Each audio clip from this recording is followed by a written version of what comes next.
जय हिंद दोस्तों, मैं कन्हैया कुमार एक बार फिर से आपका जी के प्लान पे स्वागत करता हूं। और देखिए कि ये आस्था आईएएस का बीपीएससी का ये दूसरा का टेस्ट है, तो ये देखा जाएगा। तो चलिए स्टार्ट किया जाए। इसमें देखिएगा कि पहला क्वेश्चन पूछा जा रहा है। इसमें पहला क्वेश्चन में पूछा जा रहा है, निम्नलिखित युग्मों पर विचार करें और महाजनपद और उनकी राजधानी को मिलान करना है और कौन सा सही सुमेलित है ये बताना है। तो देखिएगा इसका राइट आंसर आपका हो जाएगा असमक की राजधानी आपका पोटली था, एकदम सही है। मत्स्य की राजधानी विराटनगर, ये आपका वर्तमान में जयपुर को विराटनगर उस समय बोला जाता था। और देखिए कि सूरसेन की राजधानी कौशाम्बी, ये कौशाम्बी नहीं होगा। सूरसेन की राजधानी आपका कौशाम्बी नहीं होगा, मथुरा हो जाएगा। मथुरा तो आप जानते ही हैं कि यूपी में और कृष्ण भगवान के जन्म स्थान के रूप में जाना जाता है, तो ये गलत हो गया। चेंदी का सोथीवती एकदम सही है, चेंदी का सोथीवती होगा और इसे सुक्तिमती के नाम से भी जाना जाता था, तो ये आपका सही हो जाएगा। तो 1, 2 और 4 सही है, तो ऑप्शन नंबर सी सही हो जाएगा। 16 महाजनपद देखिएगा कि वैदिक काल के बाद जो भारतीय इतिहास में पढ़ने को मिलता है और गौतम बुद्ध के समय के आसपास में, तो पूरे भारत 16 महाजनपदों में बटा था और सबसे ज़्यादा शक्तिशाली आपका मगध था, तो ये याद रखिएगा। और साथ में याद रखिए बिहार में 3 महाजनपद था और यूपी में 8, तो कितना हो गया, 8 3 11 हो गया।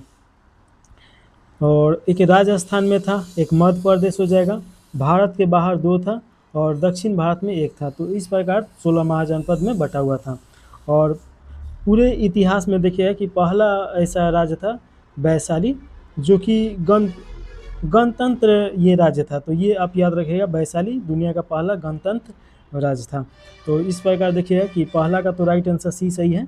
इसके बाद अगला क्वेश्चन देखिएगा, इसमें पूछा जा रहा है मौर्य काल में सीता शब्द का प्रयोग किसके लिए किया जाता था। तो सीता शब्द का प्रयोग देखिएगा कि आपका हो जाएगा राजकीय भूमि से प्राप्त होने वाली आय के राजस्व से संबंधित था, तो ऑप्शन नंबर आपका बी सही हो जाएगा।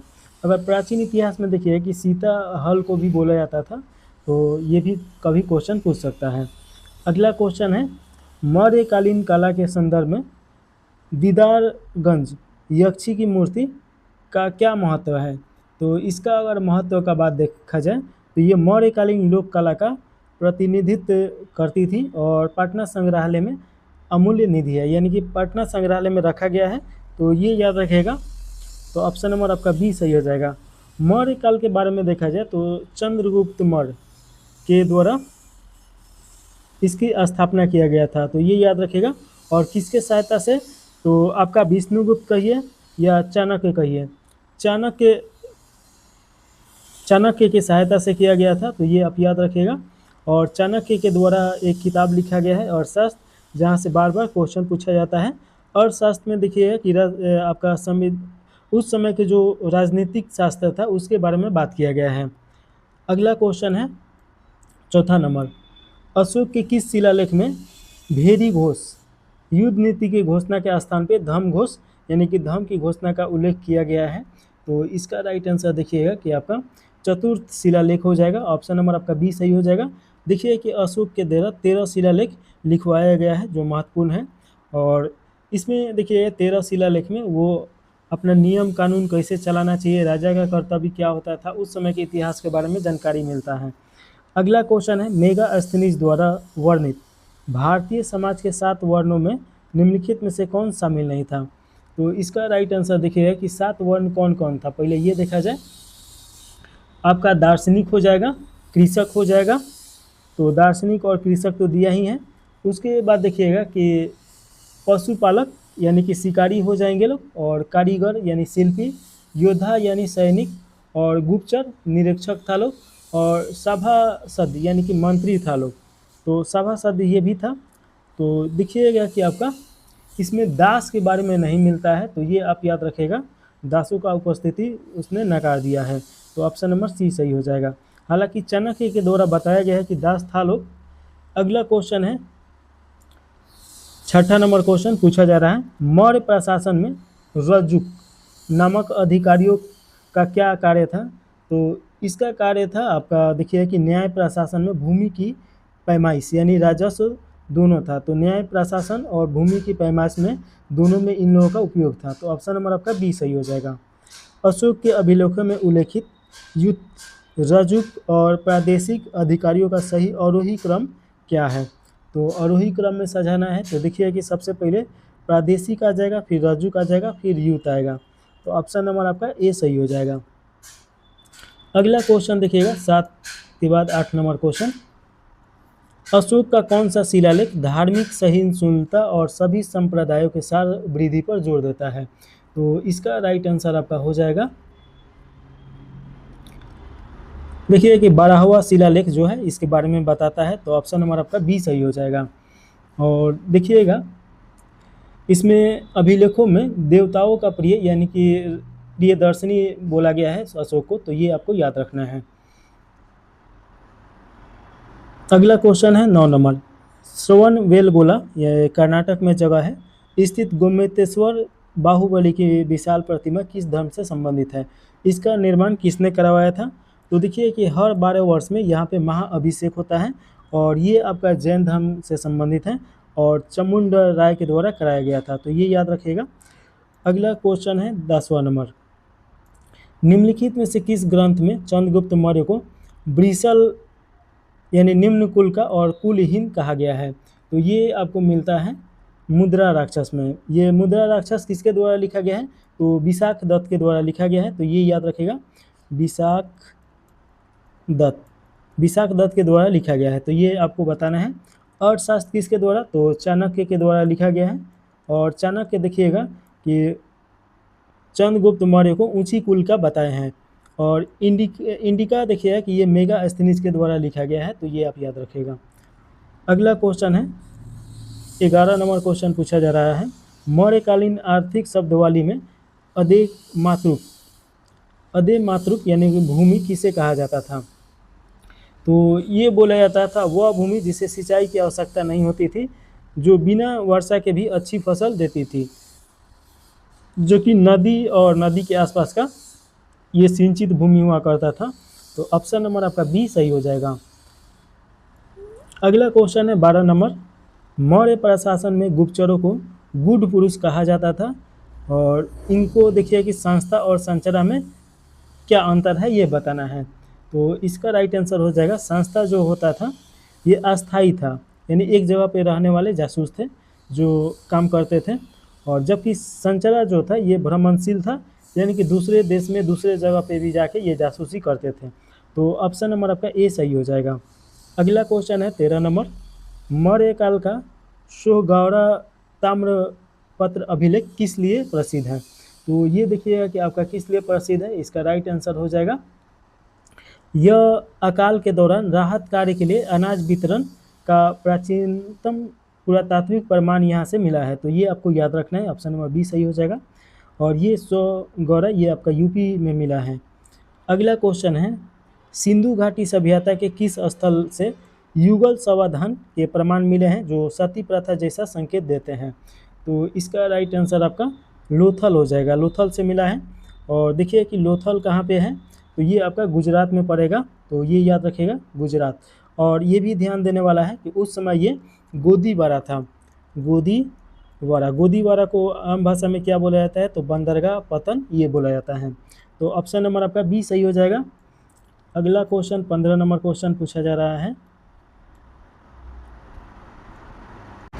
चलिए अगला क्वेश्चन देखिएगा, सिंधु घाटी सभ्यता के संदर्भ में निम्नलिखित कथनों पर विचार करना है और सत्य कथन का इसमें चुनाव करना है। पहला में दिया गया है, धौलावीरा में जल प्रबंधन प्रणाली अद्वितीय थी जहां वर्षा जल संचयन के प्रमाण मिले हैं। तो ये आपका सही हो जाएगा। और दूसरा में दिया है, हड़प्पा सभ्यता के लोग लोहे और अश्व के व्यापार पूर्णतः परिचित थे। पूर्णतः परिचित नहीं थे, लोहा का साक्ष्य उसमें नहीं मिला है। तो ये आपका गलत हो जाएगा। चन्नूदरो एकमात्र ऐसा शहर था जहाँ कोई दुर्ग नहीं था, ये आपका सही है। तो 1 और 3 सही है, तो ऑप्शन नंबर आपका बी सही हो जाएगा। अगला क्वेश्चन देखिएगा 16 नंबर क्वेश्चन, निम्नलिखित में से किस हड़प्पा कालीन स्थल से घोड़े की हड्डियों के संदिग्ध प्रमाण मिले हैं? तो इसका राइट आंसर आपका हो जाएगा, देखिएगा ये आपका सुरकोटदा हो जाएगा। तो ऑप्शन नंबर आपका सी सही है। सुरकोटदा देखिएगा कि लोथल से 66 किलोमीटर दूर पे है, यानी कि ये गुजरात में ही है। तो हो सकता है कि वहाँ पे व्यापारी लेके आया गया होगा। तो ये आपका राइट आंसर सी सही है। 17 नंबर क्वेश्चन है, सिंधु घाटी सभ्यता की मुहरों के निर्माण में मुख्य रूप से किस सामग्री का उपयोग किया गया था? तो इसका राइट आंसर देखिए है कि आपका सेलखड़ी। सेलखड़ी एक देखिए कि मिट्टी और पत्थर का मिला जुला रूप होता है। तो उस समय मुहर इससे बनाया जाता था। तो ऑप्शन नंबर आपका बी सही हो जाएगा। अगला क्वेश्चन है, सिंधु घाटी सभ्यता की प्रसिद्ध पशुपति मुहर पर योगी के चारों ओर कौन से 4 जानवर हैं? तो ये देखिए कि उस समय जानवर की उपयोगिता ज़्यादा था। इसमें आपका हाथी, बाघ, गेंडा और भैंस था। तो ऑप्शन नंबर आपका बी सही हो जाएगा। सिंधु घाटी सभ्यता में बाँट और माप की प्रणाली किस अनुपात में थी? तो इसका राइट आंसर हो जाएगा 16 के गुणज के अनुपात में था। तो ऑप्शन नंबर आपका बी सही हो जाएगा। अगला क्वेश्चन देखिएगा कि हाल के उत्खननों और शोध के आधार पे सिंधु घाटी सभ्यता का सबसे बड़ा स्थल किसे माना जाता है? तो किसे माना जाता है? तो इसका राइट आंसर हो जाएगा राखी गढ़ी। वर्तमान में ये भारत में पड़ेगा, भारत के हरियाणा राज्य में। तो ये आप याद रखिएगा। हड़प्पा लिपि की लेखन शैली को क्या कहा जाता है? तो इसे देखिएगा कि आपका बोला जाता है बूस्टरफेडन, यानी कि पहली पंक्ति दाएं से बाएं और दूसरी बाएं से दाएं। तो ये आपका देखिए ऑप्शन नंबर सी सही हो जाएगा। 22 नंबर क्वेश्चन है, बिहार के ऐतिहासिक संदर्भ में चिरांद पुरातात्विक स्थल क्यों महत्वपूर्ण है? देखिए क्योंकि यहाँ पे आपका उत्तर भारत का एकमात्र स्थल है जहाँ पे प्रचुर मात्रा में हड्डी के उपकरण मिले हैं, और वो भी नवपाषाण काल के। देखिए कि नवपाषाण काल उसे बोला जाता है जब पाषाण यानी पत्थर होता है और नया युग का उत्पन्न होता है। तो पत्थर और हड्डी से मिला के यहाँ पे उपकरण बनाया गया था, और ये सारण डिस्ट्रिक्ट के आसपास में देखिए कि ये पड़ता है चिरांद। तो ऑप्शन नंबर आपका बी सही हो जाएगा। अगला क्वेश्चन है 23 नंबर। इसमें पूछा जा रहा है, महापाषाण संस्कृति का संबंध भारत के किस क्षेत्र और काल से है? तो इसका राइट आंसर आपका हो जाएगा दक्षिण भारत लौह युग से है। तो ऑप्शन नंबर आपका बी सही हो जाएगा, महापाषाण संस्कृति। तो ऑप्शन नंबर बी सही है। देखिए कि महाराष्ट्र कर्नाटक के आसपास का ये क्षेत्र पड़ता है। अगला क्वेश्चन 24 नंबर क्वेश्चन है, मध्य पाषाण काल के संदर्भ में पशुपालन के प्राचीनतम साक्ष्य किन 2 स्थानों से प्राप्त हुए हैं? तो ये आपका हो जाएगा आदमगढ़ जो कि मध्य प्रदेश में पड़ता है, और बागौर जो कि राजस्थान में पड़ता है। तो ऑप्शन नंबर आपका बी सही हो जाएगा। अगला क्वेश्चन है 25 नंबर, कश्मीरी नवपाषाण स्थल जो बुर्ज होम की सबसे विशिष्ट पहचान क्या है जो उसे अन्य भारतीय स्थानों से अलग करती है? तो इसका राइट आंसर देखिएगा कि आपका हो जाएगा, यहाँ मानव शव के साथ कुत्ते को दफनाने के साक्ष्य और गर्त आवास मिले हैं। तो ऑप्शन नंबर बी सही हो जाएगा। अगला क्वेश्चन है 26 नंबर, निम्नलिखित में से किस स्थान पे मानव के साथ कुत्ते को दफनाने के साक्ष्य मिले हैं जो नवपाषाण काल की विशेषता बताता है? तो इसका राइट आंसर देखिए कि ये बुर्ज होम हो जाएगा जो कि कश्मीर में मिला है। और देखिएगा कि यहाँ पे एक झील है बुलर झील। तो बुलर झील के चारों तरफ देखिए कि ऊंचा टीला रहता है, कोई भी आपका झील रहता है तो उसके चारों तरफ एक टीला टाइप का रहता है। तो वहाँ पे मिट्टी का टीला था, उसी में वो लोग गाढ़ा बनाता था लोग, और उसमें रहता था लोग। इसका 2 फायदा होता था, पहला कि एक तो बाहरी जानवर से सुरक्षा, दूसरा का कि मौसम अनुकूल रहता था, यानी कि गर्मी के दिन में इसमें ठंडा रहता था और ठंडा के दिन में गर्म रहता था। तो इससे उन लोगों को फ़ायदा होता था। बुर्ज मतलब होता है आपका गड्ढा, और होम मतलब घर, यानी कि गड्ढा में घर। तो ऑप्शन नंबर आपका सी सही हो जाएगा। अगला क्वेश्चन है 27 नंबर, ऋग वैदिक काल के संदर्भ में विदय संस्था के बारे में निम्नलिखित में से कौन सा कथन सही नहीं है? इसमें आपका गलत चुनना है। तो पहला में दिया गया है, यह आर्यों की प्राचीनतम जनसभा थी, एकदम सही है। इसमें महिलाओं को भाग लेने की अनुमति नहीं था, इसमें महिला भी भाग लेता था लोग, ये आपका गलत हो जाएगा। यहाँ उपज का वितरण और लूट के माल का बंटवारा होता था, एकदम सही है। इसमें आध्यात्मिक और दार्शनिक विचार विमर्श भी होते थे, ये भी सही है। तो ऑप्शन नंबर आपका बी सही हो जाएगा क्योंकि गलत बताना था।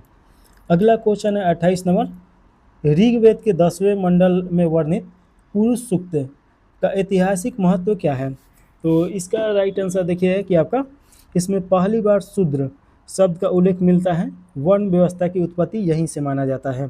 तो देखिए कि उस समय 4 वर्ण होता था जो कि आपका कर्म पे आधारित था, आपका जन्म के आधार पे नहीं था। तो 4 वर्ण कौन कौन था? तो एक आपका ब्राह्मण हो जाएगा, ब्राह्मण, और दूसरा का हो जाएगा क्षत्रिय, ये क्षत्रिय होगा। उसके बाद वैश्य और उसके बाद शूद्र। तो ये 4 वर्ण था, जिसमें देखिएगा कि इन तीनों वर्ण को त्रिक के नाम से जाना जाता है। और देखिए कि ब्राह्मण लोगों का क्या काम था कि पढ़ाई लिखाई से संबंधित, ज्ञान से संबंधित। क्षत्रिय ये अपने जो क्षेत्र था उसके सुरक्षा करते थे, और वैश्य ये व्यापार करते थे, और शूद्र का काम था तीनों धर्मों का सेवा करना, तीनों वर्णों का सेवा करना, धर्म नहीं। तो ये आपका हो जाएगा, तो ऑप्शन नंबर ए सही है। अगला क्वेश्चन है, निम्नलिखित में से किस उपनिषद में पहली बार निराशावाद के तत्व दिखाई देते हैं और त्रिमूर्ति यानी ब्रह्मा विष्णु महेश का उल्लेख मिलता है? तो इसका राइट आंसर देखिए कि आपका हो जाएगा त्रियायनी उपनिषद, ऑप्शन नंबर आपका सी सही हो जाएगा। 29 के बाद 30 नंबर क्वेश्चन है, इसमें पूछा जा रहा है ऋग्वैदिक काल में गौवष्टि शब्द का प्रयोग किसके लिए किया जाता था? तो इसका राइट आंसर आपका हो जाएगा गायों की खोज या युद्ध के लिए। तो देखिए कि उस समय गाय को अघन्या के नाम से जाना जाता था। अघन्या, अघन्या का मतलब क्या होगा? जिसका हत्या नहीं किया जा सके। उसे गाय के लिए देखिए कि उस समय युद्ध हो जाता था, और गाय सबसे पवित्र पालतू पशु भी मानी जाती थी। तो ये आप याद रखेगा, तो ऑप्शन नंबर ए सही हो जाएगा। अगला क्वेश्चन है, निम्नलिखित में से किस वेद का अपना कोई आरण्य ग्रंथ नहीं है? तो इसका राइट आंसर हो जाएगा अर्थवेद का कोई आरण्य ग्रंथ नहीं है। अब यहाँ पे देखिए कि ऋग्वेद सबसे प्राचीन वेद है। उसके बाद देखिए कि ऋग्वेद में बहुत सारा पूजा पाठ के लिए मंत्र भी मिला है। उसके बाद यजुर्वेद देखिएगा कि ये आपका आपका पूजा पाठ के मंत्रों से संबंधित है, यज्ञ से संबंधित है। सामवेद गायन से संबंधित है। अर्थवेद में जादू टोना वशीकरण के बारे में बताया गया है, और इसे महान वेद भी बोला गया है। तो अगला क्वेश्चन देखिएगा 32 नंबर क्वेश्चन है, वैदिक काल में राजा के राजाभिषेक के समय कौन सा यज्ञ किया जाता था जिसमें राजा रत्नी के घर जाना पड़ता था? तो यानी उच्च अधिकारी के घर जाना पड़ता था। तो इसका राइट आंसर हो जाएगा राजसू यज्ञ कराया जाता था। तो ऑप्शन नंबर बी सही हो जाएगा। यज्ञ के बारे में आपको हम बताए हैं। यहाँ पे देखिए कि अश्वमेघ यज्ञ ये आपका क्षेत्र विस्तार के लिए किया जाता था। तो ये आप याद रखेगा। अष्टनेमी यज्ञ ये आपके पुत्र प्राप्ति और अग्नि देवता के लिए किया जाता था। वाजपेयी यज्ञ अपने भाई भतीजावाद के साथ मेल मिलाप के लिए किया जाता था। अगला क्वेश्चन है, वेदांग की संख्या 6 है, निम्नलिखित में से कौन सा युग्म सही सुमिलित नहीं है? तो इसमें बताना है कि कौन सा सही सुमिलित नहीं है। तो देखिएगा आपका शिक्षा ये उच्चारण शास्त्र एकदम सही है। कल्प ये कर्मकांड अनुष्ठान ये भी सही है। निरुक्त शब्दों की व्युत्पत्ति और भाषा का ज्ञान ये भी सही है। छंद देखिए कि वैदिक मंत्रों का लय था या माप था या उसका उच्चारण था, तो ये आपका गलत हो जाएगा। तो 6 का क्या हो जाएगा? वैदिक मंत्रों का उच्चारण। और ज्योतिषी था जो खगोल विज्ञान से संबंधित था, और व्याकरण भाषा विज्ञान से संबंधित था। तो 6 ये आपका हो जाएगा। तो इसका राइट आंसर डी सही हो जाएगा। ऋग्वेद में उल्लेखित नदीतमा यानी नदियों में श्रेष्ठ की उपाधि किस नदी को दी गई है? तो इसका राइट आंसर हो जाएगा सरस्वती नदी को दिया गया है। तो ऑप्शन नंबर आपका सी सही हो जाएगा। प्राचीनतम भारतीय साहित्य के नाटकों और उनकी नायिकाओं का कौन सा युग्म सही सुमिलित नहीं है? तो इसमें बताना है कि कौन सा सही सुमिलित नहीं है।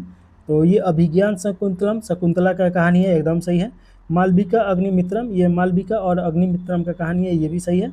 स्वप्न वासतम दत्त, ये वासतम दत्ता का कहानी है, ये भी सही है। मुद्रा राक्षस ये आपका गलत हो जाएगा। मुद्रा राक्षस विशाख दत्त के द्वारा लिखा गया है, विशाख दत्त।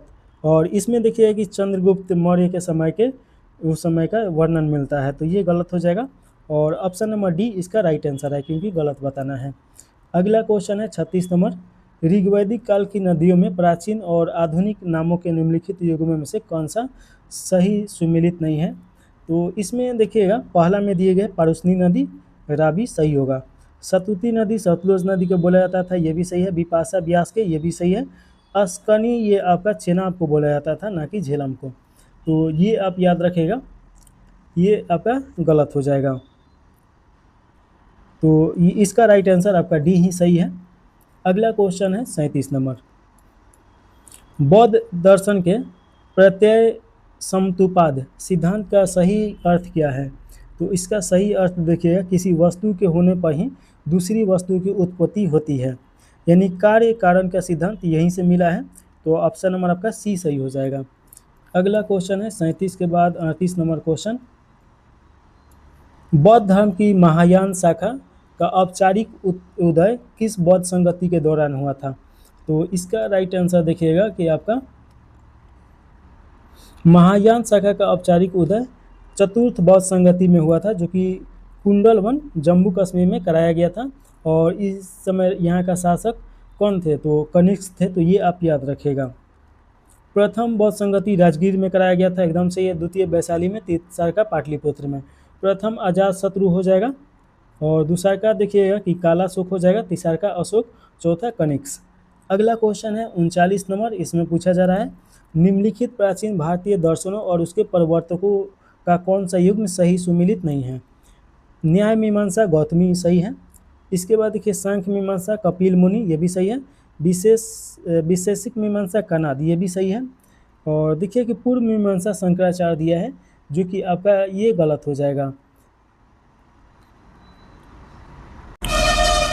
देखिए कि पूर्व मीमांसा के आपका हो जाएंगे जैमिनी हो जाएंगे, तो ये आप याद रखिएगा, जैमिनी। और शंकराचार्य के द्वारा अद्वैतवाद का सिद्धांत दिया गया था। तो ऑप्शन नंबर डी आपका सही हो जाएगा, क्योंकि गलत पूछा जा रहा है। अगला क्वेश्चन है 40 नंबर। इसमें पूछा जा रहा है, बौद्ध त्रिपिटक के किस भाग में भिक्षुओं और भिक्षुणियों के लिए बनाए गए नियम और आचरण का वर्णन है? तो इसमें देखिए कि आपका विनय पिटक हो जाएगा, विनय पिटक इससे संबंधित है। तो ऑप्शन नंबर आपका बी सही हो जाएगा। जातक कथा से क्वेश्चन पूछता है, ये आपका गौतम बुद्ध के पुण्य जन्म की कहानी इसमें संकलित है। अगला क्वेश्चन है 41 नंबर। बौद्ध दर्शन के अनात्मवाद के सिद्धांत के बावजूद बौद्ध धर्म पुनर्जन्म में विश्वास करता है, इसका क्या कारण है? तो इसका कारण देखिएगा, अगर इसके कारण का बात किया जाए तो देखिए वे मानते थे कि चेतना या कर्म संस्कार का प्रवाह एक दीपक की लौ की तरह है, अगले जन्म में स्थानांतरित होता है। तो ऑप्शन नंबर आपका बी सही हो जाएगा। अगला क्वेश्चन देखिएगा 42 नंबर क्वेश्चन। इसमें पूछा जा रहा है, न्याय दर्शन के अनुसार यथार्थ ज्ञान प्राप्त करने के लिए 4 प्रमाण कौन से हैं? तो यथार्थ ज्ञान प्राप्त करने के लिए प्रत्यक्ष, अनुमान, उपमान और शब्द होना चाहिए। तो ऑप्शन नंबर ए सही हो जाएगा। अगला क्वेश्चन देखिए कि श्रमण परंपरा के अंतर्गत निम्नलिखित में से कौन सा संप्रदाय आते हैं? तो इसका राइट आंसर देखिएगा कि आपका बौद्ध भी आ जाएंगे, जैन भी, आजीवक भी, चरवाक भी। चरवाक को ही लोकायत बोला जाता है। तो ये चारों आ जाएंगे। तो ऑप्शन नंबर आपका डी सही हो जाएगा। अगला क्वेश्चन है, जैन धर्म के त्रिरत्न में निम्नलिखित में से कौन सा शामिल नहीं है? तो इसमें कौन सा शामिल नहीं है ये बताना है। इसका देखिए कि सम्यक दर्शन, सम्यक ज्ञान, सम्यक आचरण, ये तीनों शामिल है। सम्यक समाधि शामिल नहीं है। तो ऑप्शन नंबर आपका डी सही हो जाएगा। 44 के बाद 45 नंबर क्वेश्चन पूछा जा रहा है। इसमें जैन धर्म की प्रथम संगति का आयोजन कहाँ और किस अध्यक्षता में हुआ था? यानी कहाँ पे किया गया था और किसकी अध्यक्षता में हुआ था? तो जैन धर्म का प्रथम आपका संगति पाटलिपुत्र में हुआ था, और स्थूल भद्र के अध्यक्षता में किया गया था। तो ये आप याद रखिएगा। ऑप्शन नंबर आपका बी सही हो जाएगा। देखिए कि बौद्ध धर्म में 4 संगति देखने को मिलता है, और जैन धर्म में 2 संगति देखने को मिलता है। दूसरा का संगति आपका गुजरात में होगा। तो ये आप याद रखिएगा। अगला क्वेश्चन है, बौद्ध धर्म के प्रसिद्ध तर्कशास्त्री दिग्नांग ने किस सिद्धांत का प्रतिपादन किया? तो इनके द्वारा देखिएगा कि आपका अपोहवाद का ये किया गया था सिद्धांत का प्रतिपादन। तो ऑप्शन नंबर बी सही हो जाएगा। 46 के बाद 47 नंबर क्वेश्चन है, जैन धर्म के स्वयंवर और दिगंबर संप्रदाय के बीच स्त्री मोक्ष को लेकर क्या मतभेद है? तो इसका राइट आंसर हो जाएगा, दिगंबर मानते हैं कि स्त्री शरीर से मोक्ष संभव नहीं है, और जबकि श्वेतांबर मानते हैं कि यह संभव है। देखिए कि दिगंबर और श्वेतांबर के बारे में थोड़ा सा हम समझा देते हैं। दिगंबर जो संप्रदाय है ये कोई वस्त्र धारण नहीं करता है, और जो जैन महावीर का जो पांचों व्रत है उसको मानता है। लेकिन जो श्वेतांबर है ये आपका श्वेत वस्त्र धारण करता है। तो दिगंबर का मानना था कि चूंकि स्त्री नंगा नहीं रह सकता है लोग, इसके कारण उन लोगों को मोक्ष पाने में समस्या हो सकता है, नहीं मिल सकता है। जबकि श्वेतांबर में तो वस्त्र पहनने का अनुमति था, श्वेत वस्त्र, तो इसके कारण ये मानता था लोग। तो ऑप्शन नंबर आपका बी सही हो जाएगा। अगला क्वेश्चन है 48 नंबर, संगम साहित्य के संदर्भ में तोलाकापियन के विषय में क्या सत्य है? तो इसका राइट आंसर आपका हो जाएगा, यह प्राचीन तमिल व्याकरण और काव्य शास्त्र का ग्रंथ है। तो ऑप्शन नंबर आपका बी सही हो जाएगा। अगला क्वेश्चन 49 नंबर है, संगम युग में तीने अवधारणा का संबंध किससे था? तो इसका राइट आंसर देखिएगा किससे था। तो इसका राइट आंसर आपका दक्षिण भारत के 5 विभिन्न भौगोलिक और पारिस्थितिकीय क्षेत्र से था। तो ऑप्शन नंबर ए सही हो जाएगा। अगला क्वेश्चन है 50 नंबर, संगम काल में करेसियर शब्द का प्रयोग किसके लिए होता था? तो इसका राइट आंसर हो जाएगा आपका भूमिहीन मजदूर और दास के लिए कैडेसियर शब्द बोला जाता था। तो ऑप्शन नंबर बी सही हो जाएगा। अगला क्वेश्चन है, संगम साहित्य में वर्णित पट्टी न पाले ग्रंथ किस विषय पर प्रकाश डालता है? तो इसका राइट आंसर है चोल राजा करिकाल की उपलब्धियाँ और कावेरी पट्टनम का व्यापार। ऑप्शन नंबर ए सही हो जाएगा।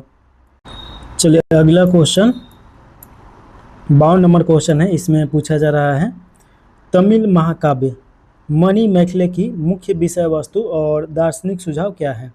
तो इसका राइट आंसर हो जाएगा, यह कोलन और माधवी की पुत्री की कहानी है जो बौद्ध भिक्षुणी बन जाती है। तो ऑप्शन नंबर आपका सी सही हो जाएगा। अगला क्वेश्चन 53 नंबर क्वेश्चन है, इसमें पूछा जा रहा है कि तमिल महाकाव्य शिल्पाधिकारम का केंद्रीय विषय क्या है? तो इसका राइट आंसर देखिएगा कि केंद्रीय विषय वस्तु के बारे में पूछ रहा है, ये आपका हो जाएगा एक पतिवर्ती पत्नी जिसका नाम रहता है कननी का अपने पति के अन्यायपूर्ण वध पर क्रोध और प्रतिशोध करती है। तो ऑप्शन नंबर आपका बी सही हो जाएगा। ये बहुत अच्छा एक कहानी है, इस पर फिल्म भी बन चुका है साउथ में। अगला क्वेश्चन है, संगम साहित्य में कनगी की पूजा किस रूप में प्रचलित थी?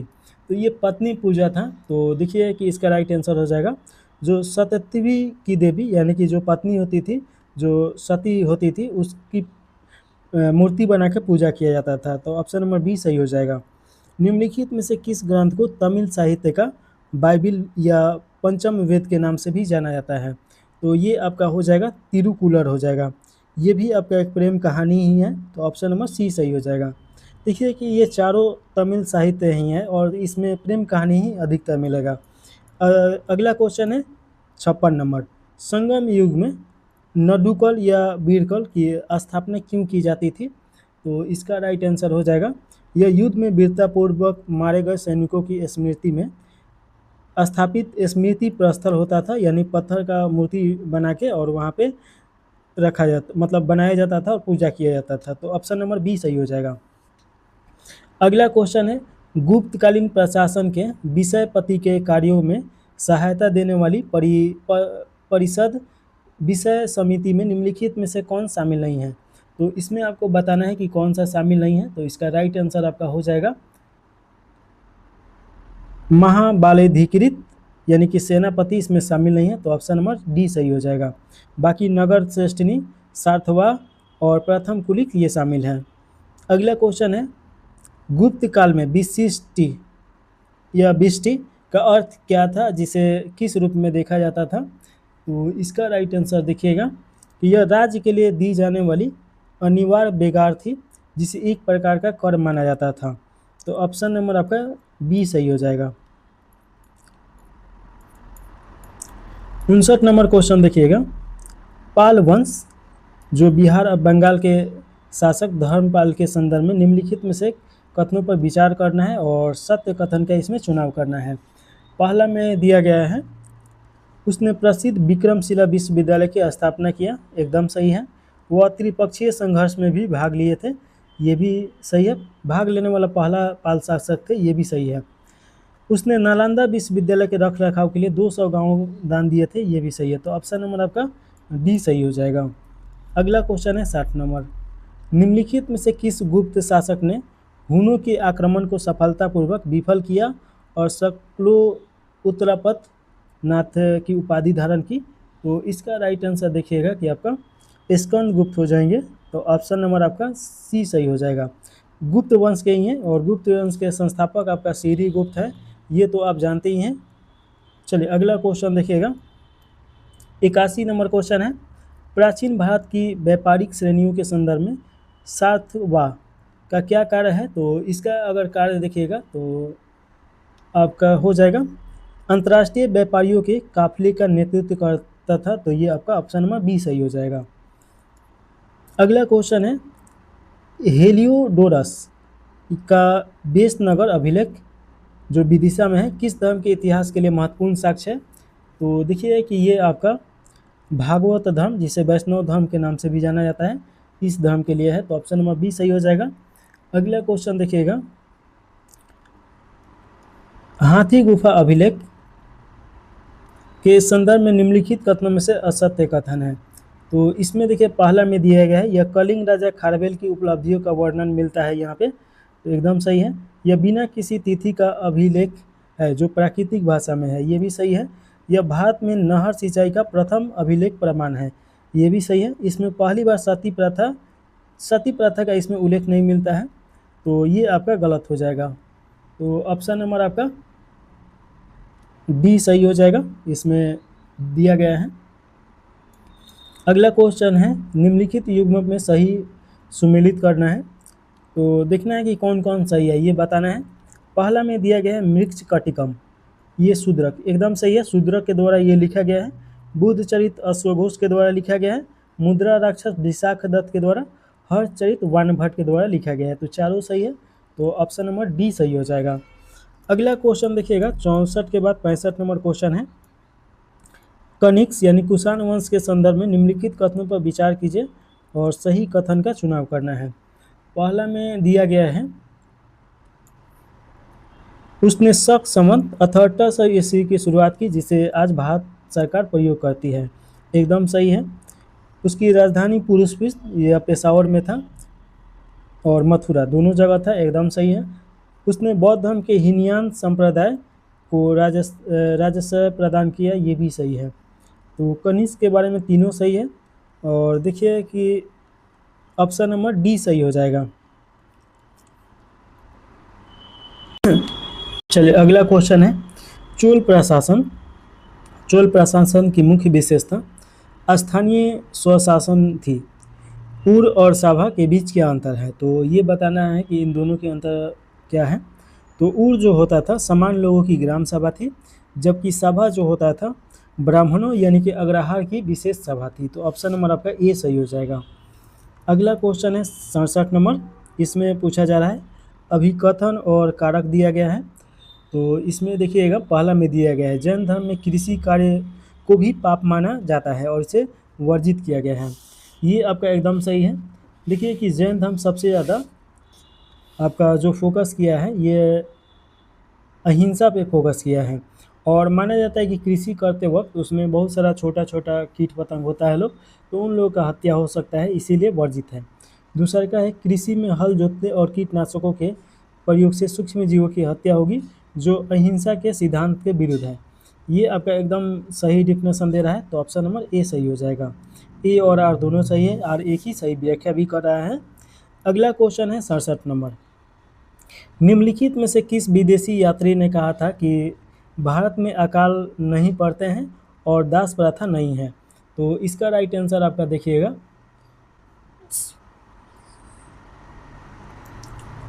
ये आपका मेगास्थनीज के द्वारा बोला गया था और मेगास्थनीज देखिए चंद्रगुप्त मौर्य के काल में आया था, जो कि सेल्यूकस निकेटर का राजदूत था। अगला क्वेश्चन 69 नंबर है, अजंता की गुफाओं के संदर्भ में चित्रकारी की विषय वस्तु मुख्य रूप से किससे संबंधित है? तो ये आपका देखिए कि जातक कथाएं से संबंधित है।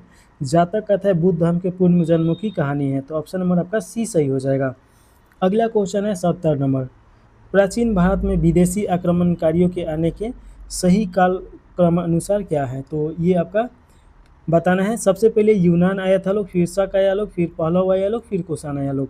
ऑप्शन नंबर आपका ए सही हो जाएगा। तो ये याद रखिएगा, पहले कौन आया लोग? तो यूनान, फिर उसके बाद शक, फिर उसके बाद पहलव, फिर उसके बाद तो यूएसपी के आप याद रखिएगा तो आसानी से याद रहेगा। अगला क्वेश्चन देखिएगा, पूछा जा रहा है कि गुप्त कालीन भूमि वर्गीकरण के अनुसार अपहत भूमि किसे कहा जाता था? तो अपहत भूमि देखिए कि ये आपका हो जाएगा वह भूमि जो जोती न गई हो, जंगली भूमि को बोला जाता था। तो ऑप्शन नंबर ए सही हो जाएगा। 71 के बाद 72 नंबर क्वेश्चन है, मिलिंद पन्हों के ग्रंथ के संबंध में क्या सत्य है? तो देखिए कि ये तो मिलांडर और नाक्सेन का जो प्रश्न और उत्तर है उसी का व्याख्या के बारे में बात किया गया है। यह पाली भाषा का ग्रंथ है जिसमें यूनानी राजा मिलांडर और बौद्ध भिक्षु नागसेन के बीच संवाद हुआ है। एकदम सही है। तो ऑप्शन नंबर आपका बी सही हो जाएगा।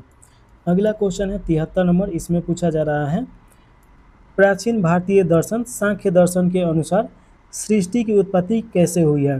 तो सृष्टि की उत्पत्ति का अगर बात किया जाए तो प्राकृतिक और पुरुष के संयोग से हुआ है। तो देखिए कि प्राकृतिक जो आप चारों तरफ देख रहे हैं और पुरुष, इन दोनों के संयोग से हुआ है। तो ऑप्शन नंबर आपका बी सही हो जाएगा। अगला क्वेश्चन है, निम्नलिखित में से किस गुप्त शासक ने अपनी राजधानी पाटलिपुत्र से बदलकर उज्जैन को अपनी दूसरी राजधानी बनाया? तो इसका राइट आंसर हो जाएगा चंद्रगुप्त द्वितीय, जिसे विक्रमादित्य के नाम से भी जाना जाता है। तो ऑप्शन नंबर आपका बी सही हो जाएगा। अगला क्वेश्चन है 75 नंबर। इसमें पूछा जा रहा है, एलोरा के कैलाश मंदिर का निर्माण किस राष्ट्रकूट शासक ने करवाया था? तो इसका राइट आंसर हो जाएगा कृष्ण प्रथम के द्वारा कराया गया था। तो ऑप्शन नंबर बी सही है। मौर्य प्रशासन में राजस्व इकट्ठा करने वाले मुख्य अधिकारी को क्या कहा जाता था? तो इसका राइट आंसर आपका हो जाएगा समाहर्ता बोला जाता था। तो ऑप्शन नंबर आपका बी सही है। 77 नंबर क्वेश्चन है, गुप्त काल में वारामहिर द्वारा रचित पंच सिद्धांतिका का विषय क्या है? तो इसका विषय का अगर बात किया जाए तो इसका विषय आपका यूनानी और भारतीय खगोल शास्त्र से ये संबंधित है। वारामहिर एक खगोल शास्त्री वैज्ञानिक थे। तो ये आप याद रखिएगा। अगला क्वेश्चन है 78 नंबर। इसमें पूछा जा रहा है, पल्लव काल में निर्मित पंचरथ या पांडव रथ मंदिर किस शैली के उदाहरण है? तो ये देखिए कि आपका एकाश में मंदिर है, एक ही चट्टान को काटकर ये बनाया गया है और एक अद्भुत कला है। तो इसे आप कभी देखे होंगे तो आपको समझ में आएगा, एक बहुत सारा पहाड़ को काट के इस मंदिर का निर्माण किया गया है। ऑप्शन नंबर बी सही हो जाएगा। अगला क्वेश्चन है 79 नंबर। इसमें पूछा जा रहा है, निम्नलिखित में से किस ग्रंथ में पहली बार यह स्पष्ट रूप से कहा गया कि राजा को मंत्री से परामर्श करना चाहिए क्योंकि एक पहिए से गाड़ी नहीं चलती है? तो ये बोला गया था अर्थशास्त्र में, जो कि कौटिल्य या चाणक्य गुप्त के द्वारा लिखा गया है, जिसमें मौर्य काल के शासन व्यवस्था के बारे में बताया गया है। तो ऑप्शन नंबर आपका बी सही हो जाएगा। अगला क्वेश्चन है 80 नंबर। इसमें पूछा जा रहा है, मीमांसा दर्शन का केंद्रीय सिद्धांत क्या है? तो देखिए कि मीमांसा दर्शन का केंद्रीय सिद्धांत, मोक्ष केवल दैनिक कर्मकांडों के सही निष्पादन से ही प्राप्त होता है, यानी कि यज्ञ और अनुष्ठान हो जाएगा। तो ऑप्शन नंबर आपका सी सही है। अगला क्वेश्चन है 81 नंबर क्वेश्चन। इसमें पूछा जा रहा है, रुद्रदामन का जूनागढ़ अभिलेख जो कि गुजरात में पड़ेगा, संस्कृत भाषा के इतिहास में क्यों महत्वपूर्ण है? इसलिए कि यह अभिलेख सबसे लंबा और पहला शुद्ध संस्कृत भाषा में अभिलेख लिखा गया है। तो ऑप्शन नंबर आपका ये ए सही हो जाएगा, जूनागढ़ अभिलेख। अगला क्वेश्चन है 82 नंबर। प्राचीन भारत के प्रमुख बंदरगाहों और उनकी अवस्थिति के संदर्भ में निम्नलिखित युग्मों में से कौन सा सही सुमेलित नहीं है? तो इसमें आपका गलत चुनना है। तो देखिए कि पहला में दिया गया है भौरच जो गुजरात में है, नर्मदा नदी के मुहासा पर, एकदम सही है। मुजरिस केरल में है, मालाबार तट, ये भी सही है। ताम्रलिपि ये उड़ीसा के महानदी मुहासा पे नहीं है, ये आपका गलत हो जाएगा। देखिए कि ये आपका ताम्रलिप्ति देखिए कि ये आपका बंगाल में पड़ेगा और बंगाल में देखिए कि रूपनारायण जो नदी है, गंगा नदी की सहायक नदी रूपनारायण, तो ये आप याद रखिएगा यहाँ पे है और ये बंगाल में पड़ेगा जो गंगा की सहायक नदी है। आधुनिक भारत में ये आपका बंदरगाह था। तो ऑप्शन नंबर इसका सी गलत है और यही सही हो जाएगा। अरिकमेंडू पुंडीचेरी कोरोमंडल तट पे, ये आपका सही है। अगला क्वेश्चन 83 नंबर क्वेश्चन पूछा जा रहा है। चोल काल में ग्राम प्रशासन की देखरेख करने वाली वारियम समितियों में एरी वारियम का कार्य क्या था? तो इसका राइट आंसर देखिएगा कि तालाबों और सिंचाई की व्यवस्था करना। तो ऑप्शन नंबर आपका सी सही हो जाएगा। ये बीपीएससी का पूछा हुआ क्वेश्चन है, तो ये आप थोड़ा सा ध्यान दीजिएगा। अगला क्वेश्चन है 84 नंबर। अशोक का कौन सा अभिलेख यह घोषणा करता है कि सभी मनुष्य मेरी संतान है? तो अशोक के द्वारा 13 अभिलेख लिखवाया गया था जो सबसे महत्वपूर्ण था। इसमें देखिए कि प्रथम पृथक कलिंग अभिलेख, ये आपका ऑप्शन नंबर बी सही हो जाएगा। ये कलिंग अभिलेख में बताया गया था, तो ये आपका ऑप्शन नंबर बी सही हो जाएगा। अगला क्वेश्चन देखिएगा 85 नंबर क्वेश्चन है। गुप्त काल में चंडालों की सामाजिक स्थिति का वर्णन करते हुए किस चीनी यात्री ने कहा है कि वे नगर के बाहर रहते थे और जब नगर में प्रवेश करते थे तो लकड़ी बजाते हुए चलते थे ताकि लोग उनसे दूर रहें? ये आपका राइट आंसर हो जाएगा। फाहियान जब आया था भारत में तो ऐसा स्थिति शूद्रों का हो गया था, जो कि अब चंडाल बन गया था लोग। तो ऑप्शन नंबर आपका बी सही हो जाएगा। ये शूद्र से भी नीचे आ गया था लोग। 85 के बाद आपका 86 नंबर क्वेश्चन है। इसमें दिया गया है कि प्राचीन भारतीय साहित्य के रचयिताओं और उनकी कृतियों का निम्नलिखित में से कौन सा युग में सही सुमेलित है? तो इसमें सही सुमेलित आपको बताना है। तो देखिए कि पहला में दिया गया है शूद्रक मृच्छकटकम, एकदम सही है, इसके लेखक हैं। विशाखदत्त देवी चंद्र गुप्ता, ये भी सही है। भारवी किराज जुर्नियतम, ये भी सही है। दंडी के द्वारा 10 कुमार चरित्रम लिखा गया है, ये भी सही है। चारों सही है, ऑप्शन नंबर डी सही हो जाएगा। अगला क्वेश्चन पूछा जा रहा है। गुप्तकालीन मंदिर वास्तुकला के संदर्भ में देवगढ़ का दशावतार मंदिर क्यों ऐतिहासिक रूप से महत्वपूर्ण है? तो ये आपका देखिएगा कि उत्तर भारत का पहला ऐसा मंदिर है जिसमें शिखर का निर्माण मिलता है, इसलिए ये महत्वपूर्ण है। तो ऑप्शन नंबर आपका बी सही हो जाएगा। देखिए कि मंदिर कला 3 भागों में बांटा गया है। एक आपका द्रविड़ कला हो जाएगा, द्रविड़ कला, और एक आपका हो जाएगा बेसर, और तीसरा का देखिए कि नागर शैली। नागर शैली ये उत्तर भारत का मंदिर है, और द्रविड़ ये दक्षिण भारत का, और बेसर ये मध्य भारत का मंदिर कला है। अगला क्वेश्चन देखिएगा। अच्छा, इसमें आपका 87 का राइट आंसर बी सही है। ये उत्तर भारत का ऐसा मंदिर है जिसमें शिखर का निर्माण होता है। और 88 नंबर क्वेश्चन पूछा जा रहा है। चोल काल की प्रसिद्ध नटराज कांस्य मूर्ति में शिव का अभय मुद्रा का हाथ इंगित करता है? तो ये देखिए कि आपका इंगित करता है भक्तों को सुरक्षा और आशीर्वाद का भय मुक्त। तो ऑप्शन नंबर आपका बी सही हो जाएगा। निम्नलिखित में से किस शिलालेख में सती प्रथा का पहला अभिलेखित प्रमाण मिलता है? तो इसका राइट आंसर आपका देखिएगा ये गुप्त काल में पहली बार मिला था, और इसका हो जाएगा एरन अभिलेख, जो कि भानुगुप्त का है। तो ऑप्शन नंबर बी सही हो जाएगा। अगला क्वेश्चन है।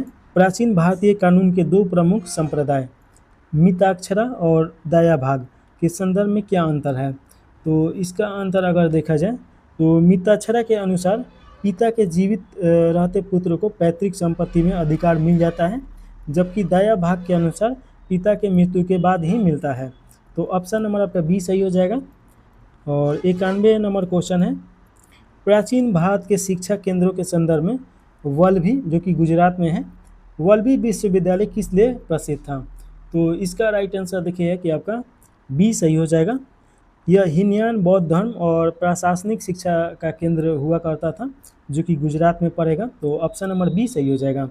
वल्लभी में देखिए है कि जैन धर्म का 2 आपका संगति हुआ था। पहला आपका पाटलिपुत्र में हुआ था, पाटलिपुत्र, और दूसरा का कहाँ पे हुआ था? तो वल्लभी में हुआ था, वल्लभी। और यह देखिए कि आपका गुजरात में पड़ेगा, तो ये याद रखेगा। अगला क्वेश्चन है 91 के बाद 92 नंबर क्वेश्चन। इसमें पूछा जा रहा है। निम्नलिखित में से कौन सा अभिलेख गुप्त शासक स्कंदगुप्त के शासनकाल के दौरान सुदर्शन झील के जीवन उद्धार के जानकारी देती है? तो ये देता है जूनागढ़ का स्कंदगत अभिलेख। ऑप्शन नंबर आपका बी सही हो जाएगा। अगला क्वेश्चन देखिएगा कि भारत में सबसे पहले आहत सिक्के किस धातु के बने होते थे। तो देखिए कि मौर्यों के द्वारा आहत सिक्का बनाया गया था और ये जो धातु हुआ करता था ये चांदी और कुछ तांबा मिला के बनाया जाता था। तो ऑप्शन नंबर बी सही हो जाएगा। मंदिर वास्तुकला के नागर और द्रविड़ शैलियों में मुख्य अंतर क्या है।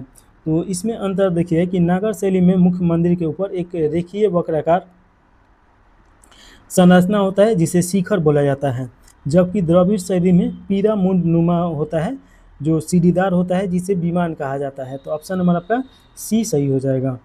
94 के बाद 95 नंबर क्वेश्चन है, प्रयाग प्रस्ती के रचयिता हरिसेन ने समुद्रगुप्त की विजयों का वर्णन किस भाषा और शैली में किया है।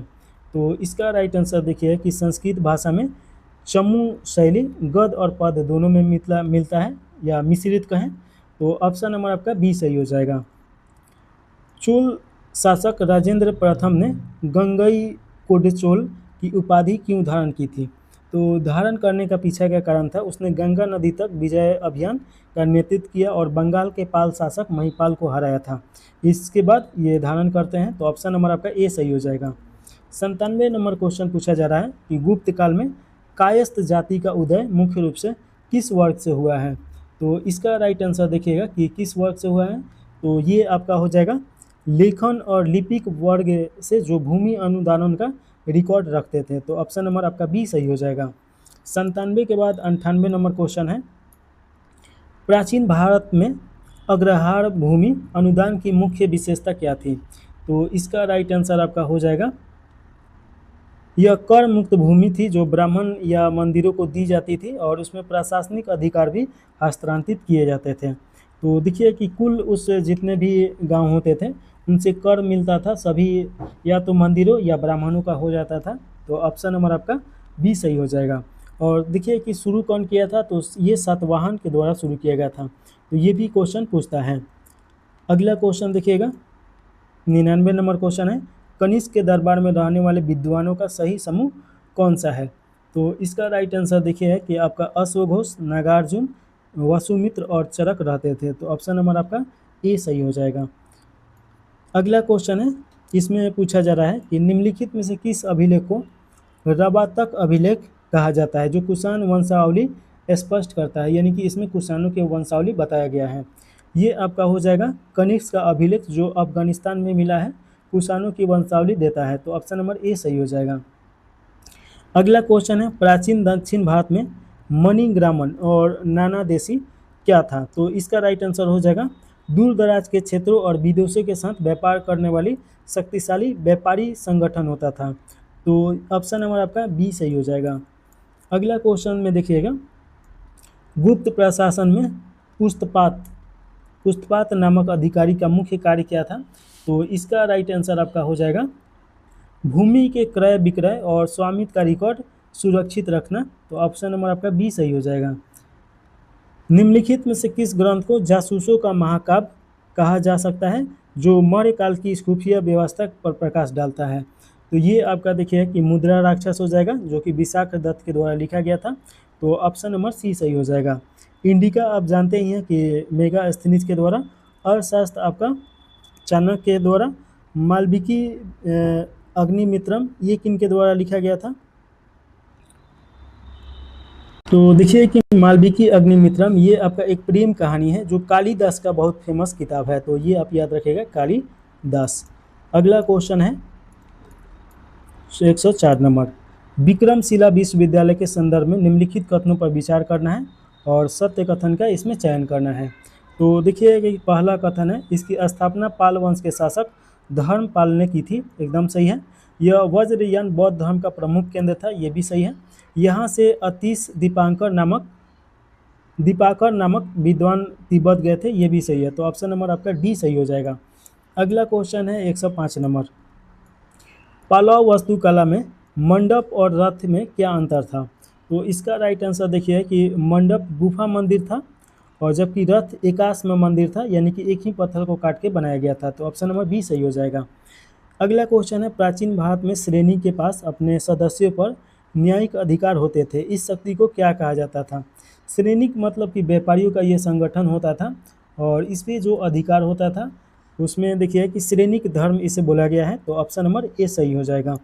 अगला क्वेश्चन देखिएगा, योग दर्शन के अष्टांग योग में निम्नलिखित में से कौन सा क्रम सही है? तो इसमें आपका यम, नियम, आसन, प्राणायाम, प्रत्याहार, धारण, ध्यान और समाधि, तो ऑप्शन नंबर ए सही हो जाएगा।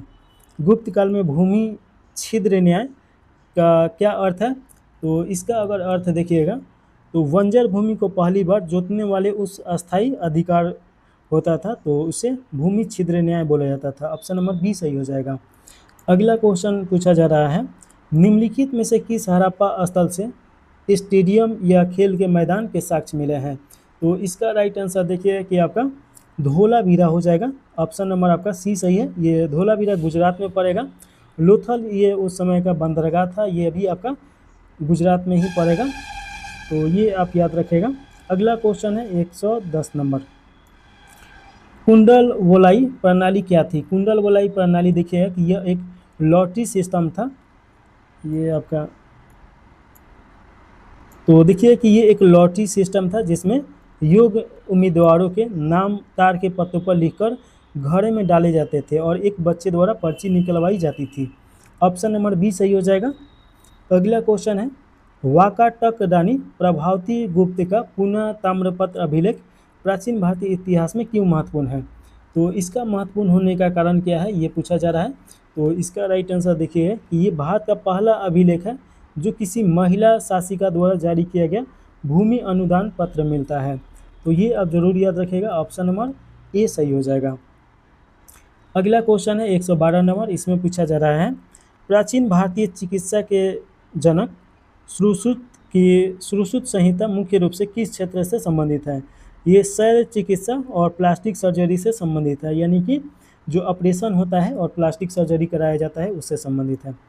अगला क्वेश्चन देखिएगा 113 नंबर क्वेश्चन पूछा जा रहा है, इसमें दिया गया है देखिए मंदिर वास्तुकला की पंचायतन शैली का क्या अर्थ है? तो इसका अर्थ देखिए कि मुख्य मंदिर पर छोटे सहायक मंदिरों से घिरा होता है, और देखिए कि जैसे कि एक मुख्य मंदिर ये बन गया, तो इसके चारों कोना पे चारों तरफ मंदिर का घेराव रहता है, छोटा छोटा मंदिर, तो ये तो आप देखे होंगे बहुत सारा ऐसा मंदिर है, तो ऑप्शन नंबर बी सही हो जाएगा। अगला क्वेश्चन देखिएगा कि पूछा जा रहा है, निम्नलिखित में से कौन महाजनपद गणतंत्र था जहां राजा का चुनाव होता था? तो ये आपको शुरू में ही हम बताए थे, ये वजी हो जाएगा जो कि वैशाली की राजधानी है। ऑप्शन नंबर आपका सी सही हो जाएगा। अगला क्वेश्चन है, इसमें पूछा जा रहा है, प्राचीन भारत में प्रणय किस प्रकार का कर था? प्राचीन भारत में प्रणय किस प्रकार का कर था, ये पूछा जा रहा है, तो इसका राइट आंसर आपका हो जाएगा आपातकालीन कर, जो राज्य द्वारा संकट के समय लिया जाता था, तो ऑप्शन नंबर बी सही हो जाएगा। अगला क्वेश्चन है 116 नंबर, प्राचीन भारत की श्रेणियों के संदर्भ में वे न केवल व्यापार करते थे बल्कि बैंक का भी कार्य करती थी, इस कार्य को क्या कहा जाता था? तो इस कार्य को देखिएगा कि आपका निक्षेप बोला जाता था, तो ऑप्शन नंबर आपका ए सही हो जाएगा। अगला क्वेश्चन देखिएगा, गुप्तकालीन प्रशासन में स्कंदवार शब्द का प्रयोग किसके लिए किया जाता था? तो ये आपका किया जाता था सैन्य शिविर के लिए, जो कभी कभी अस्थायी राजधानी भी बन जाता था, तो ऑप्शन नंबर आपका सी सही हो जाएगा। अगला क्वेश्चन है 118 नंबर, नानी घाट अभिलेख किस सातवाहन शासक या शासिका से संबंधित है? इसका ऐतिहासिक महत्व क्या है? तो इसका ऐतिहासिक महत्व अगर देखिएगा तो नागनीना भूमि अनुदान का प्राचीनतम यहाँ पे अभिलेख प्रमाण मिला है नागनीना अभिलेख से, तो ऑप्शन नंबर आपका बी सही हो जाएगा। अगला क्वेश्चन है, प्राचीन भारतीय विश्वविद्यालय की स्थापना का सही कालक्रम आपको बताना है। तो इसमें देखिएगा कि पहले तक्षशिला हो जाएगा जो कि वर्तमान पाकिस्तान में और अफगानिस्तान के सीमा पे पड़ेगा, उसके बाद नालंदा, फिर वल्लभी, फिर विक्रमशिला। तो ये तो आप जानते हैं कि ये आपका पाकिस्तान में पड़ता है, नालंदा आपका कहाँ पड़ेगा? तो बिहार में पड़ेगा, और ये आपका वल्लभी गुजरात में पड़ेगा, विक्रमशिला भी बिहार में पड़ेगा, भागलपुर में। और ये तो नालंदा में ही पड़ेगा, तो ये तो आप जानते ही हैं। अगला क्वेश्चन है 120 नंबर क्वेश्चन। इसमें देखिए पूछा जा रहा है मंदिर वास्तुकला बेसर शैली के संदर्भ में निम्नलिखित कथनों पर विचार करना है। इसे चालुक्य शैली भी कहा जाता है और इसका विकास विंध्याचल और कृष्ण नदी के बीच दक्कन में हुआ था, एकदम सही है। यह नगर उत्तर भारतीय और द्रविड़ दक्षिण भारतीय शैलियों का मिश्रण रूप है, ये भी सही है। होशियाल वंश के मंदिर जैसे कि होशियाल मंदिर हेलीबीडू को इस शैली का सर्वोत्तम उदाहरण माना जाता है, ये भी सही है। तो तीनों सही है, तो ऑप्शन नंबर आपका डी सही हो जाएगा। अगला क्वेश्चन है बराबर की गुफाएं भारत की सबसे प्राचीनतम चट्टान काटकर बनाई गई गुफा है, इसका निर्माण मूल रूप से किसके लिए किया गया था? तो इसका राइट आंसर आपका बी सही हो जाएगा। आजीवन संप्रदाय के तपस्वियों के लिए किया गया था, ऑप्शन नंबर बी सही है। अगला क्वेश्चन देखिए 122 नंबर है। कनौज पर नियंत्रण के लिए हुई प्रसिद्ध त्रिपक्षीय संघर्ष में कौन सी 3 शक्तियाँ शामिल थी? तो इसमें देखिए कि आपका पाल, प्रतिहार और राष्ट्रकूट, ये तीनों शामिल था लोग, तो ऑप्शन नंबर बी सही हो जाएगा। अगला क्वेश्चन है 123 नंबर। इसमें पूछा जा रहा है कि आर्यभट्ट की प्रसिद्ध रचना आर्यभट्टीय के किस भाग में उन्होंने एक क्रांतिकारी सिद्धांत दिया था, पृथ्वी अपनी धुरी पर घूमती है? तो ये सिद्धांत उनके द्वारा दिया गया था, देखिए कि गोलपाद में दिया गया था, तो ऑप्शन नंबर आपका डी सही हो जाएगा। प्राचीन भारत के व्यापार संतुलन के संदर्भ में किस रोमन लेखक ने दुख व्यक्त करते हुए कहा था कि रोम का सोना भारत में बहकर जा रहा है? ये बोला गया था किसके द्वारा, ये आपका पूछा जा रहा है। तो इसका राइट आंसर हो जाएगा प्लिनी द एल्डर के द्वारा, तो ऑप्शन नंबर बी सही हो जाएगा। अगला क्वेश्चन है 125 नंबर। निम्नलिखित कथनों पर विचार करना है और ऊपर दिए गए कथनों में से कौन सा सही है? तो इसमें सही कथन का चुनाव करना है। इसमें देखिएगा पहला में दिया गया है, यह कहा जा सकता है कि हड़प्पा के लोग गेहूं, जौ और कपास की खेती का ज्ञान मेहरगढ़ के पूर्व निवासियों से विरासत में मिला था, हो सकता है, तो ऑप्शन नंबर ये सही है। बेलन घाटी के स्थलों की खुदाई ने हमें खाद्य संग्रह से खाद्य उत्पादक चरण में संक्रमण की प्रकृति को निर्धारित करने में मदद की है, ये भी सही है। एकल सांस्कृतिक स्थल का अर्थ है कि एक सांस्कृतिक स्थल में विभिन्न संस्कृतियों का संयोजन, ये आपका गलत हो जाएगा, तो ऑप्शन नंबर 1 और 2 सही है, ऑप्शन नंबर ए सही हो जाएगा। अगला क्वेश्चन देखिएगा 126 नंबर क्वेश्चन। इसमें देखिए पूछा जा रहा है कि आर्थिक समीक्षा 2025-26 के अनुसार वित्त वर्ष 2027 में भारतीय अर्थशास्त्र में कितने प्रतिशत वृद्धि होने का अनुमान लगाया गया है? तो इसका राइट आंसर देखिएगा कि आपका 6.8 से लेकर 7.2, तो ऑप्शन नंबर डी सही हो जाएगा। अगला क्वेश्चन है आर्थिक समीक्षा 2025-26 के प्रथम अग्रिम अनुमान के अनुसार वित्तीय वर्ष 2025-26 में निम्नलिखित क्षेत्रों के जोड़े और उनकी संबंधित विकास दरों पर विचार कीजिए। तो इसमें आपका सही विकल्प का चुनाव करना है। कृषि में देखिएगा 3.1 दिया गया है, सही है। औद्योगिक क्षेत्र में 6.2, ये भी सही है। सेवा क्षेत्र में 9.1, ये भी सही है, तो ऑप्शन नंबर आपका डी सही हो जाएगा। अगला क्वेश्चन है मार्च 2025 के अंत में भारत का वित्तीय समावेशन सूचकांक था, तो इस सूचकांक में देखिएगा कि आपका 67.0 था, तो ऑप्शन नंबर बी सही हो जाएगा। अगला क्वेश्चन है निम्नलिखित कथनों पर विचार कीजिए और सही विकल्प का चुनाव करना है। इसमें पूछा गया है कि कृषि वर्ष 2024-25 में भारत का खाद्यान्न उत्पादन 3,577 और -3 लाख लगभग 3 लाख मीट्रिक टन तक अनुमानित था, एकदम सही है। वैश्विक व्यवधानों के कारण भारत का खाद्यान्न उत्पादन वर्ष 2024-25 में पिछले वर्ष की तुलना में 254.3 लाख मीट्रिक टन कम हुआ है, ये आपका गलत हो जाएगा। देखिए कि गिरावट नहीं हुई है, ये बेहतर हुआ है, तो ये गलत है, तो ऑप्शन नंबर आपका ए सही हो जाएगा। अगला क्वेश्चन है 130 नंबर। स्वतंत्रता के बाद भारत में वित्त मंत्रियों द्वारा केंद्रीय बजट प्रस्तुत करने के संबंध में सही कथन पर विचार करना है। तो इसमें देखिएगा पहला में दिया गया है अब तक सर्वाधिक 12 बार केंद्रीय बजट प्रस्तुत करने का रिकॉर्ड मोरारजी देसाई के नाम है, ये आपका गलत हो जाएगा। मोरारजी देसाई 10 बार पेश किए थे और 12 बार तो ये उनका रिकॉर्ड टूट चुका है। इसके पश्चात 11 बार केंद्रीय बजट प्रस्तुत करने का रिकॉर्ड निर्मला सीतारमण के पास है, ये 12 बार कर चुकी हैं। तो ये दोनों गलत है, तो ऑप्शन नंबर आपका डी सही हो जाएगा, ना 1 और ना 2। 31 नंबर क्वेश्चन है, भारत की वित्तीय व्यवस्था से संबंधित प्रमुख संवैधानिक उपबंधों में से कौन सा सही सुमेलित है? तो इसमें सही बताना है। धन विधेयक की परिभाषा 112 में दिया गया है। धन विधेयक नहीं, मनी बिल की परिभाषा इसमें दिया गया है, तो ये गलत है। वार्षिक वित्तीय विवरण 110, ये आपका गलत हो जाएगा, ये 112 में दिया गया है, तो ये भी गलत है। विनियोग विधेयक अनुच्छेद 114 एकदम सही है। संघ से कुछ राज्यों का अनुदान 275, ये भी सही है। तो 2 और 4 सही है, तो ऑप्शन नंबर देखिए कि 3 और 4 सही है, तो ऑप्शन नंबर सी सही हो जाएगा। अगला क्वेश्चन है 132 नंबर, इसमें पूछा जा रहा है, केंद्रीय बजट 2026-27 में जीडीपी के प्रतिशत के रूप में घाटे की प्रवृत्तियों के अनुमान के संबंध में सही मिलान कीजिए। तो इसमें देखिएगा, राजकोषीय घाटा 4.3 एकदम सही है, राजस्व घाटा 1.5 ये भी सही है, प्राथमिक घाटा 0.7 ये भी सही है, प्रभावी राजस्व घाटा 0 देखिए कि आपका 3% दिया गया है, ये भी सही है। डी सही हो जाएगा, उपयुक्त सही हुई। अगला क्वेश्चन है, केंद्रीय बजट 2026-27 में व्यय से संबंधित बजट अनुमान के संबंध में विचार कीजिए और सही कथन का इसमें चुनाव करना है।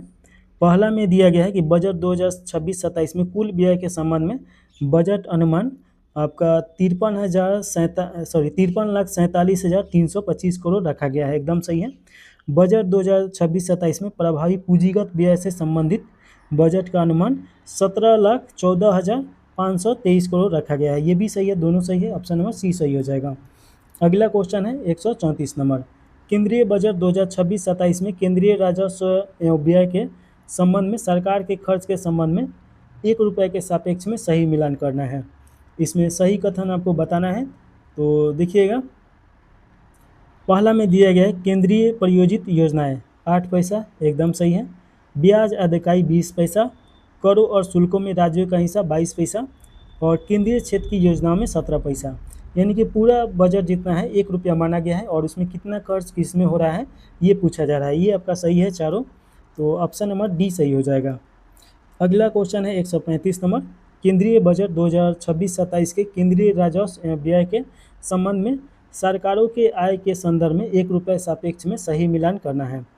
तो इसमें देखिएगा, उधार और अन्य देयताएं 24 पैसा, निगम कर 18 पैसा, आय कर 21 पैसा, सीमा शुल्क 4 पैसा, ये चारों सही है, ऑप्शन नंबर डी सही हो जाएगा। केंद्रीय बजट 2026-27 में नए आयकर स्लैब के संबंध में कौन सा कथन सुमेलित है? तो इसमें देखिए कि आपका दिया गया है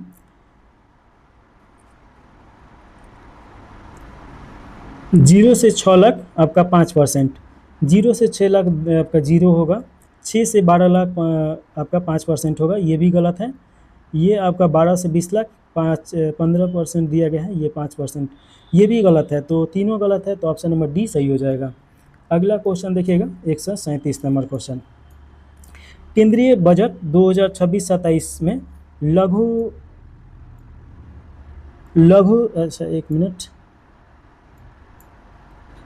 लघु मध्यम उद्योगों को इक्विटी सहायता के लिए कितने हजार करोड़ के समाहित एमई विकास निधि की शुरुआत का प्रस्ताव दिया गया है? तो ये आपका हो जाएगा 10,000 करोड़ हो जाएगा, तो ऑप्शन नंबर ए सही है। विश्व का ऐसा पहला कौन सा देश है जहां 16 वर्ष से कम आयु के बच्चों के लिए सोशल मीडिया देखने पर प्रतिबंध लगा दिया गया है? तो इसका राइट आंसर आपका ऑस्ट्रेलिया हो जाएगा, ऑप्शन नंबर डी सही हो जाएगा। देश का पहला कागज रहित न्यायालय निम्नलिखित में से कौन से हैं? तो इसका राइट आंसर देखिएगा कि आपका ऑप्शन नंबर कौन सा हो जाएगा, तो ये आपका कलेपट्टा जिला हो जाएगा, जो वायनाड में है, गुजरात में पड़ेगा, वायनाड नहीं केरल में पड़ेगा, तो ये आपका ऑप्शन नंबर सी सही हो जाएगा। और देखिए कि केरल पहला डिजिटल राज्य है पूर्ण तरीका से। प्रधानमंत्री नरेंद्र मोदी ने जर्मनी के चांसलर फ्रेडरिक मर्ज से 12 जनवरी 2026 को कहाँ भेंट की थी? यह कहाँ भेंट हुई थी, कहाँ भेंट किए थे, कुछ भी पूछ सकता है, ऑप्शन नंबर बी सही हो जाएगा, अहमदाबाद में। अगला क्वेश्चन है, समाचार पत्र की सुर्खियों में डोनोरो सिद्धांत निम्नलिखित में से किससे संबंधित है?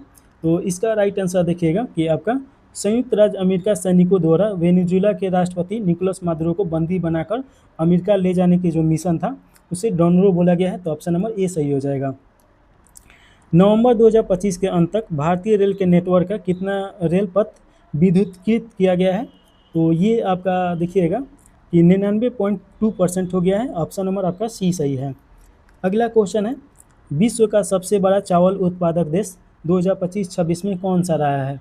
तो ये भारत बन गया है, चीन को पीछे छोड़ के। तो ऑप्शन नंबर बी सही हो जाएगा। 144 नंबर क्वेश्चन पूछा जा रहा है।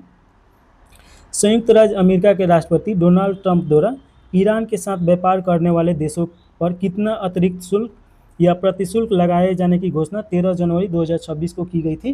तो देखिए कि ये आपका 25% लगाया गया था। तो ऑप्शन नंबर डी सही हो जाएगा। अगला क्वेश्चन देखिएगा, इसमें पूछा जा रहा है, नीति आयोग द्वारा जारी निर्यात तैयारी सूचकांक 2024 में निम्नलिखित में से कौन सा राज्य बड़े राज्यों में पहले स्थान पे था?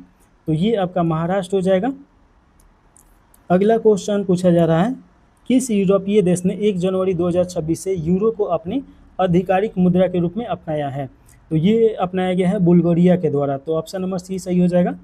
राष्ट्रीय सांख्यिकी कार्यालय के जनवरी 2026 के पहले अग्रिम अनुमानों में 2025-26 में भारत में जीडीपी में वृद्धि कितने प्रतिशत अनुमान की गई है? तो ये अनुमान किया गया है आपका 6.4%। तो ऑप्शन नंबर ए सही हो जाएगा। भारतीय रिजर्व बैंक की मौद्रिक नीति समिति के अध्यक्ष वर्तमान में कौन है? तो वर्तमान में देखिएगा संजय मल्होत्रा है। ऑप्शन नंबर सी सही हो जाएगा। अगला क्वेश्चन है, निम्नलिखित में से किस कंपनी द्वारा निजी क्षेत्र का पहला अंतरिक्ष स्टेशन हेवन 1 विकसित किया जा रहा है? तो ये विकसित किया जा रहा है वास्ट के द्वारा। तो ऑप्शन नंबर सी सही है। अगला क्वेश्चन है, स्वर्ण के मूल्य में तीव्र वृद्धि जनवरी 2026 में दर्ज की गई। विश्व में स्वर्ण का सर्वाधिक उत्पादन किस देश में होता है? तो इसका राइट आंसर आपका हो जाएगा चीन में सबसे ज़्यादा हुआ है। तो ऑप्शन नंबर आपका डी सही हो जाएगा। देखिए कि इस प्रकार 150 क्वेश्चन यहाँ समाप्त हो रहा है। चैनल को हाइप और लाइक ज़रूर कर दीजिएगा ताकि आपका एडुटेरिया और खान सर का और दृष्टि आईएएस का जितना भी दिल्ली का संस्था है या आपका बिहार का है सभी का करवा देंगे, लेकिन उसके लिए थोड़ा सा आपको लाइक और हाइप करना होगा ताकि चैनल ग्रो करे। तो यहीं पे इसे समाप्त कर दिया जाए। जय हिंद, जय भारत।